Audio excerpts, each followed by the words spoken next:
Thank you very much. At my direction, the Centers for Disease Control and Prevention is issuing guidance for communities of faith. I want to thank Dr. Redfield and the CDC for their work on this matter and all the other work they've been doing over the past, what now seems like a long period of time. Today, I'm identifying houses of worship, churches, synagogue, and mosques as essential places that provide essential services. Some governors have deemed liquor stores and abortion clinics as essential, but have left out churches and other houses of worship. It's not right. So I'm correcting this injustice and calling houses of worship essential. I call upon governors to allow our churches and places of worship to open right now. If there's any question, they're going to have to call me, but they're not going to be successful in that call. These are places that hold our society together and keep our people united. The people are demanding to go to church and synagogue, go to their mosque. Many millions of Americans embrace worship as an essential part of life. The ministers, pastors, rabbis, imams, and other faith leaders will make sure that their congregations are safe as they gather and pray. I know them well. They love their congregations. They love their people. They don't want anything bad to happen to them or to anybody else. The governors need to do the right thing and allow these very important, essential places of faith to open right now for this weekend. If they don't do it, I will override the governors. In America, we need more prayer, not less. Thank you very much. Thank you. Mr. President, what is your All right, everyone. It's a pleasure to join you today. That was a great announcement from President Trump. I'd like to introduce Dr. Birx right now. She has a wonderful presentation pursuant to Reopening America and some great data to share with you, so I'll let her kick this off. Thank you, Kaylee. If we can have the first slide, please. I wanted to start out with a summary of the number of Americans we have lost to date. But the exciting thing for all of us is the decreasing mortality over time. And I think it both is a real aspect of the amazing healthcare workers on the front line, the ability of people to share at the front line how best to care for the patients, and the continuous decrease in mortality over time. Next slide. The other thing that has decreased significantly over the last month is new hospitalizations. We can see now that there's over a 50% decline in new hospitalizations. Although every region of the country is different, we are encouraged to see these new hospitalizations declining. Next slide.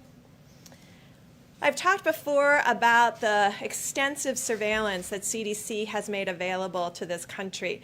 This is looking at their syndromic surveillance from emergency rooms. You can see that both COVID-like illnesses, shown in the orange and shown in the blue, influenza-like illness, taking up both of those cases together, you can see significant declines week over week. A number of people coming to the emergency room with these illnesses. That goes along with our new hospitalizations. What we like to do is triangulate data, put data together from multiple sources to see if we're seeing the same trends so that we can ensure that we're making progress together. Next slide. This is their influenza-like illness surveillance system that has been up and running for more than a decade now. You can see each of the influenza peaks of this last year. I think that's very important to remind people of because we had influenza A, influenza B, and then we had COVID-like illness. And while we know it's COVID, that's the last orange peak. What we really find encouraging is across the country, we are below baseline. Why is that particularly important? Now, these are reported state by state, county by county. So each county will be able to see precisely where they are. And then if there's changes in this, it becomes yet again an early alert system. So I've showed you 2 early alert systems, one of them emergency rooms visits based on our syndromic illness qualifications that the CDC has up on their website, and then the influenza-like illness. And again, to the American people, all of these are available on the CDC website under COVID-19 cases and surveillance. Next slide. Now, I want to show you, I'm going to go through these very quickly. This is where we started. This is influenza-like illness. The red, and the darker the red, the more significant the influenza-like illness is in that state. So you want to get to green. So this is the week ending March 28th. I think many of us can remember what that week was, and this was when we were at the very beginning of our acceleration into logarithmic phase. Next slide. This is April 4th. You're starting to see some of the states already turn green. Next slide. April 11th, more of the country. Next slide. April 18th. Next slide. April 25th. Next slide. May 2nd, and you can see, and I really call your attention to, there's a orange area on this slide, and you can see that it's the Maryland area, and we've been calling that out for a while, the high plateau in Maryland. You can also see Minnesota and Wisconsin. Next slide. And then you can see Wisconsin still. You can see Maryland is yellow. Next slide. I want to turn just a moment, and I know that took you through a lot of slides quickly, but I think we can see as a country we have decreasing amount of illness, both at the emergency room and reported through the influenza-like illness. 2 of the surveillance systems that the CDC has up and running, these come from the states, they come from the counties, and many of the states have these also on their websites. We talked earlier about how we had prioritized testings to the area that had the most significant disease. And you can see now Rhode Island has led all of the states. It's almost up to testing 12% of all of their citizens. That's followed by New York, and you can't see New York, but that's the very next one, New York, and then North Dakota. And so you can see that, well, you could. Yeah, you can see that most of the high burden areas of the United States had more than 6% testing. That's when I think you heard from Admiral Giroir, we wanted every state to test at least 2% of their population during May. You can see 100% of the states now are over 2% of their population. And we'll fix this slide so you can see every state, but many of the states now are over 4%. And this is just after getting all the materials to ensure that they have adequate transport media and swabs. So we're encouraged with the progress that many of the governors and states have made in their testing of their population. It is also why we took the opportunity to really encourage governors, and it was to encourage governors to test 100% of the nursing home residents and staff, because many of our outbreaks that we have seen over the last 2 months have started in nursing homes. Next slide. Now, this is a complicated slide, but this is trying to show you how we triangulate data. So I took you through our surveillance systems. I've taken you now into the start of how we use laboratory data to really understand what's happening both in the metros and at the state level. This is every single state. And you can see the triangles, the top part that you can see, the little triangle-y pieces are the diamonds. That is where the states were in the number of positive tests. This is the nucleic acid test. This is diagnosing virus in your nose. You can see where it was 30 days ago and where it is now by the red squares. You can see a dramatic decline across the states, and indeed, New York City just 6 weeks ago was almost 40%. It is now for the first time as a New York State under 10%. And so this is the progress that we're making in both expanding testing, finding more people, but ensuring that we're getting testing rates at about 10%. This line is 10%. So 42 states are now have less than 10% test positive on a rolling 7-day average. Now, again, I'm going to call your attention to the top 3 states the top 3 states with the largest percent, and this is so you can all make your decisions about going outside and social distancing, potentially playing golf if you're very careful and you don't touch the flags and all of those issues, playing tennis with marked balls with just one other person, so you're only touching your ball. We found really people who enjoy sports have been able to really adjust to social distancing, but you can see the top 3 states are Maryland, the district, and Virginia. And so there is still significant virus circulating here. That is followed by Nebraska, Illinois because of Chicago, and what we've talked about before about Minnesota. So those are our top states as far as still having high number of test positives. When I say high number of test positives, they're all under 20%. If I had shown you this slide 4 weeks ago, half of the country would have been over 20%. So this also shows progress, but also very clearly about the region we're living in right now with disease. Next slide. Now, I wanted you to see this as a metro because that's as a state level. So we look at this in multiple different ways. The number 1 metro with the highest positivity rate is the District of Columbia, which includes Northern Virginia and Maryland, Montgomery County, and PG County. That is followed by Baltimore, Chicago, and Minneapolis. And so these are the places where we have seen really a stalling or an increase of cases, as in Minneapolis. You can see all the other metros are almost all exclusively below 10%. So we see this as great progress across the board in the metro areas. Next slide. So we also look at daily cases and daily case numbers, and I know that you all know that that's a very erratic, and it depends sometimes on how the tests were reported, how the case were reported, and so you often have to look at it over a 3 or 7 day period. This is looking at daily cases on a 7-day rolling average. You can see the number 1 at the top peak that has now come down dramatically is the New York metro area. Underneath that, you can see our concerns about Chicago and our concern in the yellow line of the Washington, D.C. area, because these are 2 areas that went through their logarithmic phase and are now at a high plateau with an unchanging number of cases day over day. That's the orange line and the yellow line. You can see that the daily case numbers per 100,000 are below the yellow line and the orange line of Washington, D.C. and Chicago. And that's New York and Boston and many of the others. Providence is also up as a per 100,000. And that's the way we like to look at it because we can really then understand it in relationship to populations. The other groups that have very low levels that once had a peak, this is Detroit, very low level now. This is Boston in the gray, which has come way down also. And you can see down here is Atlanta and Miami. Next slide.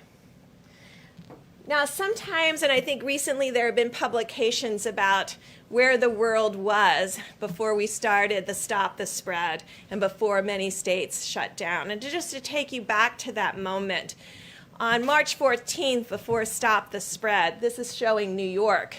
I didn't even put March 14th on there because New York on March 14th had less than 50 cases reported. Chicago had less than 10. Washington had less than 10. LA had less than 20.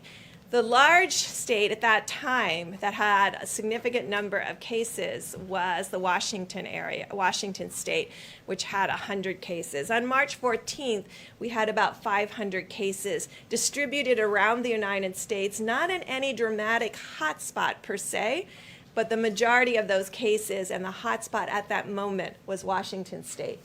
This is how the New York metro area, which includes obviously northern New Jersey, northern parts of Pennsylvania, parts of Connecticut and Rhode Island, and the dramatic decline that they've had in the number of cases. And I know you know that also mortality has started to decrease in that northern New Jersey and New York area. Next slide. But I wanted you to see how we bring all this information together on a daily basis. The red line in this graphic are the emergency room visits. So those are the syndromic visits that I discussed with you at the beginning. The blue line is the test positive, and again, it's very erratic because of the reporting of when cases sometimes from the entire weekend are added on a Monday morning. And then you can see the actual case numbers in the black bars. And so that's how we bring everything together. And what we want to see is all of the items trending down.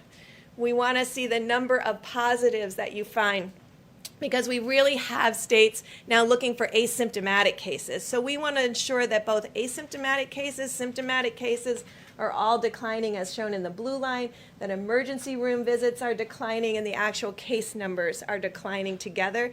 And then, of course, then there's mortality behind that in the green lines that are green bars that are hard for you to see. Next slide. But this is the Washington area. And so that's why I want you to see that contrast. You can see there's not been that dramatic decline in the blue line. There's not been that dramatic decline in the black bars of cases. And there's not been a dramatic decline in the emergency room visits with COVID-like illnesses. So even though Washington has remained closed, LA has remained closed, Chicago has remained closed, we still see these ongoing cases. And I've asked the CDC, and the CDC is working with the local areas in Chicago and this area in LA to really understand where are these new cases coming from and what do we need to do to prevent them in the future. Next slide. This is Chicago, again, just to show you going up into this high plateau that has been fairly persistent. Next slide. And this is Los Angeles. So you can get a flavor of where we have concerns, of where cities have remained closed and metros that have remained closed but have still persistent high number of cases. Next slide. So then I wanted to talk to you about outbreaks, because throughout this all, there's been a large part of America that has been in many states that have been really finding their outbreaks, containing those outbreaks by testing everyone and doing contact tracing, and then stopping them and stopping those outbreaks in their tracks, what we have been talking about everybody being able to do across the United States. And so this illustrates the counties that have had a 100% increase in new cases over the last 3 days. Now, the reason I wanted to show this is because I see more and more graphics out there that talk about cases going up versus cases going down. Just to give you an example of Wyoming, and I think many of the groups now have Wyoming as a red state of cases going up. Wyoming 3 days ago had 5 cases confirmed, and yesterday had 9. So they qualify almost and show up as this large increase.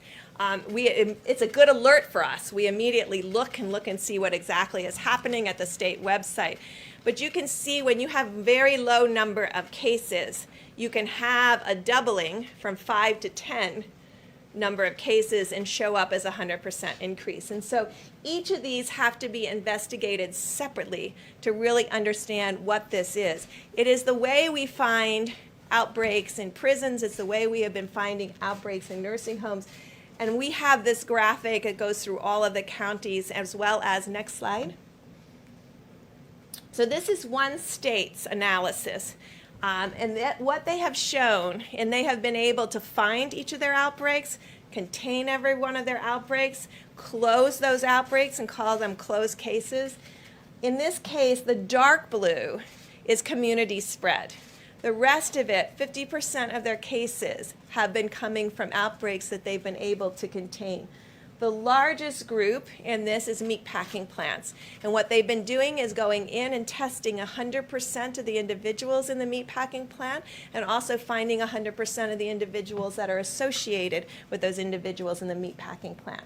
They've been able to go into group housing, social gatherings. So just as we discuss all of this, and when you go out for this weekend of Memorial Day and you want to do some kind of social gathering, it's very important to maintain that 6 feet distance and very important to have your mask with you in case that 6 feet different distance cannot be maintained.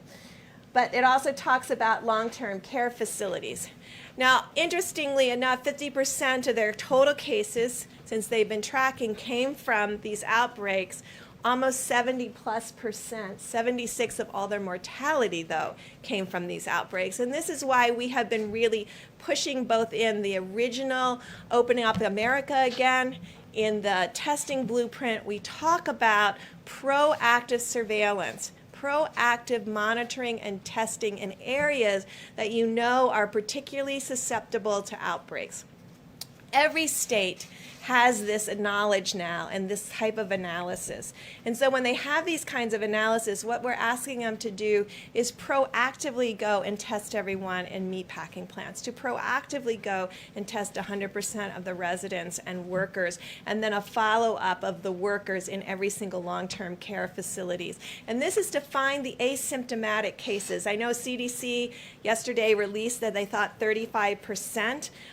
We started with the understanding that we thought it was around 11 to 15% based on the experience with one of the princesses, but now we know it's at least 35. It may be greater than that because it may be so age dependent that there may be a lot of people under 30 that have the virus and are shedding the virus and aren't aware that they have the virus. And so proactive monitoring, proactive testing will become absolutely critical to find these asymptomatic cases. Next slide. So this is my last slide, and this is just to show you what an outbreak looks like. So if you look at this axis, it's normalized through 100,000 population. But you can see this is what we want to see. We want to see very low case number. We want to see that they've identified an outbreak, they've tested 100%, they've contained 100%, and then they don't find any more cases. And so this is what's happening across the country, county by county. This is a county map to really show you the work that's going on. And since the last 2 months, we've gone from, I think, less than 4,000 contact tracers to nearly 50,000 contact tracers. And this is what's been happening behind the scenes. But I really want to applaud the governors and state and the health and local, the health commissioners and the local health departments who have really been working quietly in an unassuming way to really find these cases, track these cases, isolate these cases, and ensure there's no additional spread. And you can see in many of these instances, they've gone more than 2 weeks without any additional spread. And so this is what we are hoping goes across the United States. Now, we all have to admit it's going to be much more difficult in metro areas because you have to really identify where are those asymptomatic cases and how will you find them. And it's why there's been a lot of additional resources going into disadvantaged areas and to the federal community clinics to be able to proactively be able to test for this virus and find asymptomatic individuals. When someone gets sick with COVID, excuse me, when someone gets sick with COVID, you've heard the cases. Some of them have very high fevers. And so they're not out walking around. So they may have been shedding virus for 1 or 2 days before they got significantly ill and they had to be in bed because they felt so terrible. Now think of that. They were maybe out 2 days. And so if they're 50% of the cases, they're only out for 2 of the days that they may be spreading virus. An asymptomatic individual that doesn't know they have COVID, they may be spreading and shedding the entire time that they're in the community. So instead of 2 days, it may be 6 days, or it may be 7 days. And so when we talk about proportions, 35% that are asymptomatic that are out in the community is a much more opportunity for transmission than someone who is getting sick and is only out in the community for 2 days. And so we know we have to find both, and we've been working with states about what proactive surveillance would look like in this case to find people who are asymptomatic. But it's also why we continue to recommend to the public very clearly that you can't tell who's infected. And so that's why you have to continue to social distance. That's why you need to continue to maintain 6 feet apart. I remember in the early days of HIV, people told me all the time that they knew who was infected. And I would say, you don't know who's infected. I could be infected. You're just saying you don't think I'm infected because I look healthy. There's a lot of healthy people out there with COVID that look healthy. And so we're asking continuously for you all to be outside, to enjoy your Memorial Day weekend, to play golf, to hike, as Dr. Fauci said, to play tennis with mark balls, and to be out with your families that you have been in the household with, and to even consider sharing social distance space as long as you have utensils that belong to individuals and that maybe can be thrown out immediately. There's a lot of things to think through. I know you can do this. I know the American people can do it. And so please, as you go out this weekend, understand you can go out, you can be outside, you can play golf, you can play tennis with marked balls, you can go to the beaches if you stay 6 feet apart. But remember that that is your space, and that's a space that you need to protect and ensure that you're social distance for others. Thank you.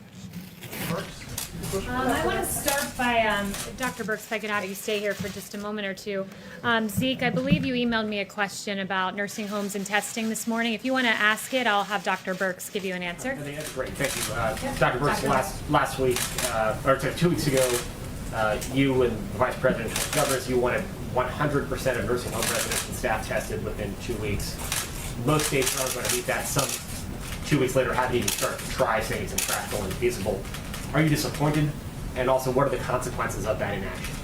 No, I know many of you don't know me. I'm a very aspirational and hopeful person that like to put out challenges because I think that's what needs to be done. You know, we've had it in the Open Up America guidance where we asked them to test all the nursing homes, nursing home residents and workers.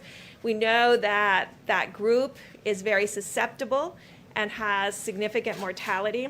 And so we continue to ask the states. We always look at the side of the ones who haven't been able to get it done. There are some that are getting it done. And I think what we will learn is from those who were able to get it done, how to do this more efficiently and effectively so that we can work together to ensure that not only we have the baseline testing, but we continuously test the workers within the homes to prevent any asymptomatic spread back to the residents once we show they're negative. We only have 1 million nursing home residents. We're testing way over 1 million people per week, getting closer to over 2 million people a week. So over that 4 million per 2 weeks, I was hoping that 1 million of those could be our nursing home residents. I think week over week as we see testing expand, it's not going to just be, and it's why I keep coming back to this, it's not the number of people you have tested. We see this all the time with other diseases. We have a lot of worried well that will come back frequently to get tested.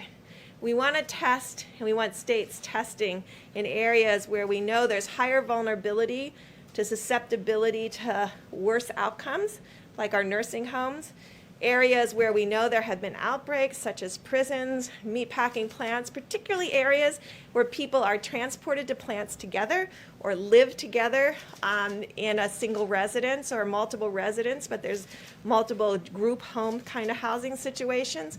And among our inner cities where we know people may have not as much access to testing, it's why money has gone to the federal clinics for testing. It's why money and working with others have really improved testing through the pharmacies and ensuring more accessibility. I know it's a long answer, but we should never be discouraged by those who can't get it done. We should be encouraged by those who have shown us that it can be done. And then on the governor's calls, we have those governors present to the other governors how they did it. And following up on the president's announcement regarding places of worship being an essential and then having them all reopen, what guidelines and encouragement do you have for pastors, rabbis, imams as they prepare to reopen? Is that appropriate nationwide right now? And what precautions do they need to follow if they're going to reopen their houses of worship? So I've checked, all 50 states have on their website what their new cases were over the last 24 or 48 hours. We're trying to get every state to do that by community, by zip code. So because I really firmly believe a knowledgeable community can really make judgments for themselves. I think each one of the the leaders in the faith community should be in touch with their local health departments so that they can communicate to their congregates. Certainly people that have significant comorbidities, we want them protected. I know those houses of worship want to protect them. And so really ensuring that maybe they can't go this week if there's high number of COVID cases. Maybe they wait another week.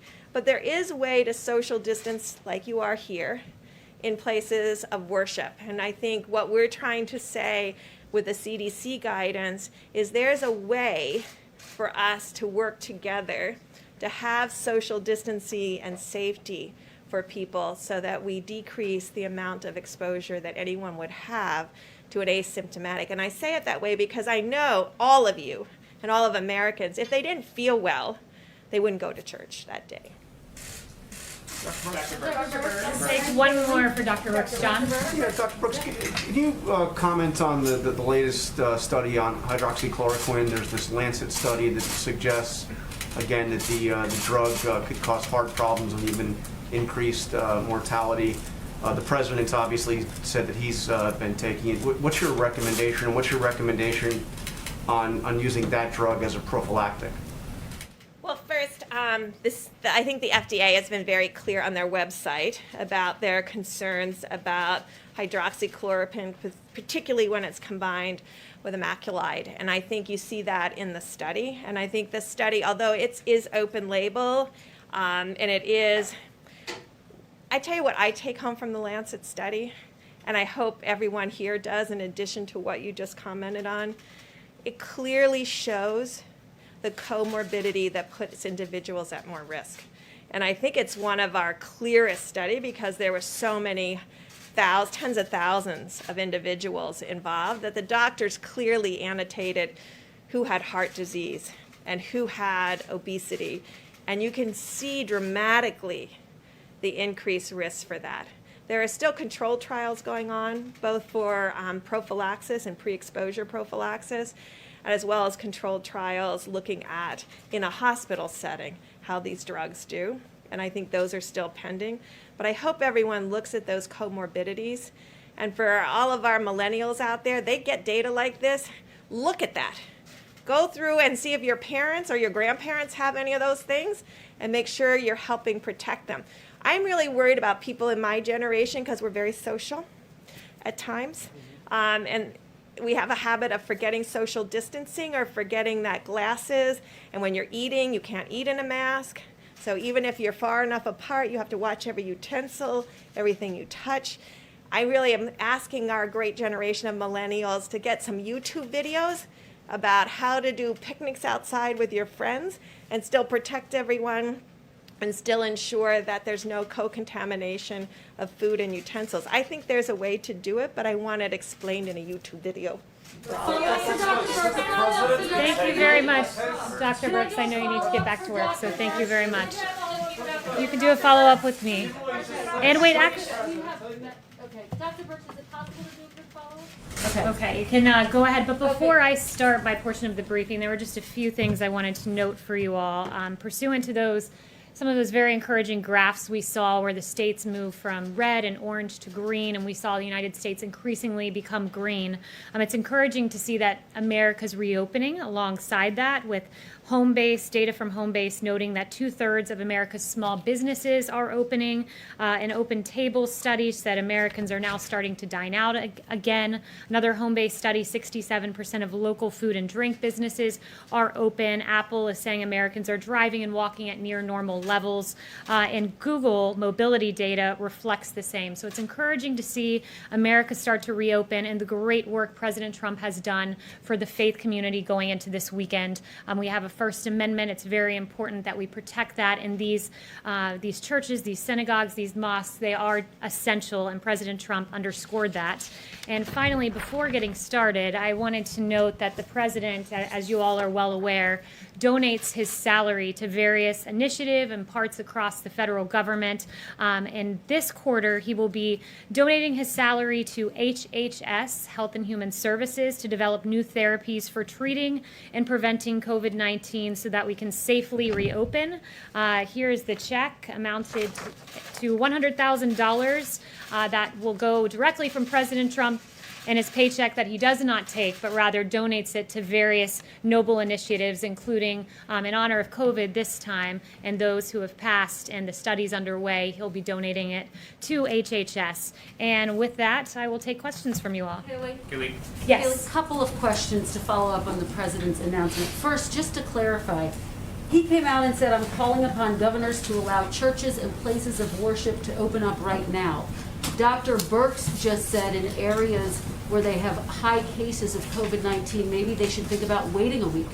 So which is it, and why the mixed messaging? That's up to the governors. As it's said in our guidance, we note that while many types of gatherings are important for civic and economic well-being, religious worship has particularly profound significance to communities and individuals, including as a right protected by the First Amendment. The president wants to see these communities open. Dr. Birx was integral to making these guidelines, and they lay out a pretty clear path for faith communities to reopen. The president said he's going to override the governors. Under what authority would he do that? And to your point, he said several weeks ago, this is all up to the governors. Well, I think you're posing a hypothetical, and I think we can all hope that we see He said he governors. would override the governors. You're posing a hypothetical, though. You're assuming that governors are going to keep churches shut down and keep mosques shut down and keep synagogues shut down. That is a hypothetical question, and we will leave it to these faith communities to The president stood there and reopen. said if governors don't We'll listen leave to it to him, faith he's gonna communities to override their reopen. And authority. Kristen, I think we can all hope that this Sunday people are allowed to pray to their gods across this country. That's a good thing.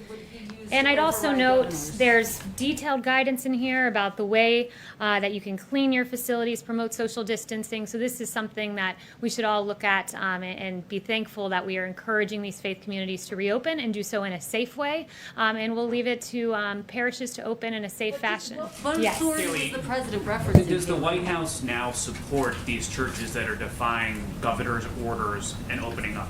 The president's been very clear. He wants churches to reopen. He wants them to do it safely. He wants them to do it in accordance with our guidance. It's laid out very detailed.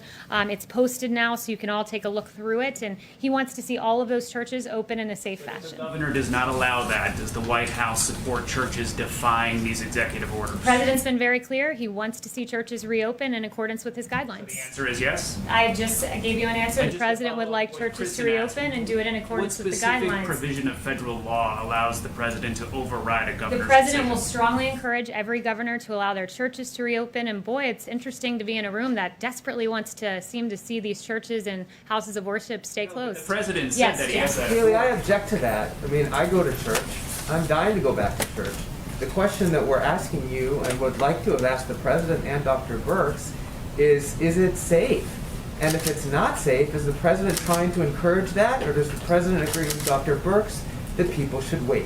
Jeff, it is safe to reopen your churches if you do so in accordance with the guidelines, which are laid out very stringent detail here about promoting hygiene practices, and there are 5 bullet points, and cloth face coverings. If social distancing is not possible, it's recommended. Intensifying cleanings, promoting social distance, we lay them out meticulously. So I am thankful that we have a president that celebrates the First Amendment. The same amendment that gives you all the ability to ask me questions is there to have the freedom of worship, so imams and pastors can go to their churches, can go to their places of worship, and can celebrate what is a First Amendment right in this country, which is to pray to your God and to practice your faith. And we So now- celebrate that too. I just want to follow up by saying we celebrate that too. And so we Certainly should the be First thankful that Amendment there are part. guidelines But to we're allow not- us to but we're not re-engage in asking- that behavior. We're not asking you if the president or people are allowing Americans to pray. That's not the To question gather that in people their are places asking of here. worship, to attend church services, to pray together. And the president has laid out a clear path. The CDC has laid out a clear path for this to take place, for our First Amendment to be exercised in a way that is safe and robust. And that is something that is a good thing, and I'm thankful that we have a president who celebrates the First Amendment and helps it to be celebrated in its fullest and most robust way possible. Chanel. Thank you, Haley. I'd like to switch gears asking about President Obama. We had we had an interesting article from Joel Pollak this morning, and I would like to ask you if the president has considered pardoning President Obama for illegally wiretapping on Trump Towers, illegally spying on U.S. citizens, and other potential potential crimes out there. Has he considered that? So I have not spoken to the president about that, but who I did speak to about President Obama and unmasking Michael Flynn were the men and women in this room. I haven't spoken to him on that specific point, have spoken to him about the matter generally, and I laid out a series of questions that any good journalist would want to answer about why people were unmasked, and all sorts of questions. And I just wanted to follow up with you guys on that. Did anyone take it upon themselves to pose any questions about Michael Flynn and unmasking the President Obama spokesperson? Oh, not a single journalist has posed that question. But Okay. Michael Flynn's name wasn't So masked. I would like Kaylee- to lay out a series of questions, and perhaps if I write them out in a slide format, maybe we're visual learners, and you guys will follow up with journalistic curiosity. So number one, why did the Obama administration use opposition research funded by a political organization and filled with foreign dirt to surveil members of the Trump campaign? Number two, why was Lieutenant General Michael Flynn unmasked? Not by the intel community entirely, but by Obama's chief of staff, by the former Vice President Joe Biden, by Susan Rice, by the Treasury Secretary. I mean, this is extraordinary. And, you know, if it were political appointees in the Trump administration, I can guarantee you I'd have questions in my inbox right now, but apparently Obama's spokesperson does not. Why was Flynn's identity leaked in a criminal act? It is a criminal act to leak the identity of Michael Flynn to the press, but it happened. Where are the questions to Obama's spokesperson? Because my team would be running around this building should this have happened under the Trump administration. Why did the DOJ, Sally Yates, learn about the unmasking from President Obama? So much for going by the book. As Susan Rice said 3 times, "Thou doth protest too much, Susan Rice." And then finally, question number 5. Why did James Clapper, John Brennan, Samantha Power, and Susan Rice privately admit under oath they had no evidence of collusion while saying the opposite publicly? It's a long weekend. You guys have 3 days to follow up on those questions, and I certainly hope the next time I ask, some hands go up, because Obama's spokesperson should be asked those questions, because President Trump's spokespeople certainly would be.